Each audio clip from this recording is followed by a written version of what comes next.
Gubernur DKI Jakarta Basuki Cahayapurnama Senin pagi kembali berkantor di Balai Kota. Sebelum mengikuti sidang kasus dugaan penodaan agama, Ahok menyempatkan diri menemui warga Jakarta yang biasanya menyampaikan sejumlah laporan. Ahok juga sempat berfoto bersama dengan warga.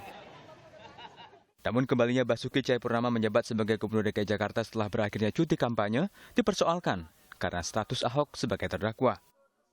Dalam perbincangan program Kompas Petang, mantan Ketua Mahkamah Konstitusi Mahfud MD berpendapat Ahok seharusnya nonaktif. Di dalam pasal 83 ayat 1 disebutkan kepala daerah yang menjadi terdakwa, bukan menjadi tertuntut ya, dengan ancaman pidana 5 tahun itu diberhentikan sementara. Bukan ada kata dapat diberhentikan atau bisa diberhentikan, diberhentikan sementara. Sementara itu, pakar hukum tata negara Refli Harun berpandangan berbeda.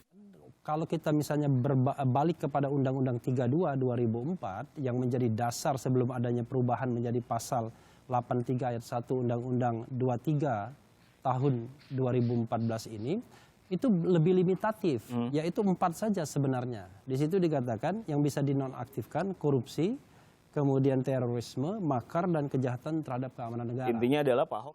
Sebelumnya Menteri Dalam Negeri menyatakan status Ahok sebagai terdakwa kasus dugaan penodaan agama tak serta-merta menjadi dasar penonaktifan. Si Pak Ahok sebagai terdakwa karena tidak ditahan dan ancaman hukumannya belum ada putusan dari jaksa pasti apakah menggunakan 4 atau 5 tahun, ya saya harus adil sebagaimana teman-teman pejabat yang lain yang kasusnya di bawah 5 tahun ya tidak, sepanjang tidak ditahan ya dia tetap menjabat.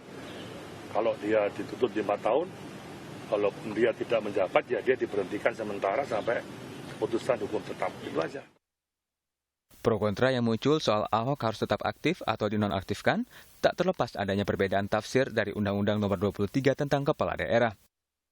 Pasal 83 Undang-Undang ini menyebut kepala daerah yang menjadi terdakwa dalam kasus dugaan tindak pidana korupsi, terorisme, makar, mengancam keamanan negara, atau perbuatan lain yang dapat memecah belah NKRI dengan ancaman hukuman paling singkat 5 tahun diberhentikan sementara.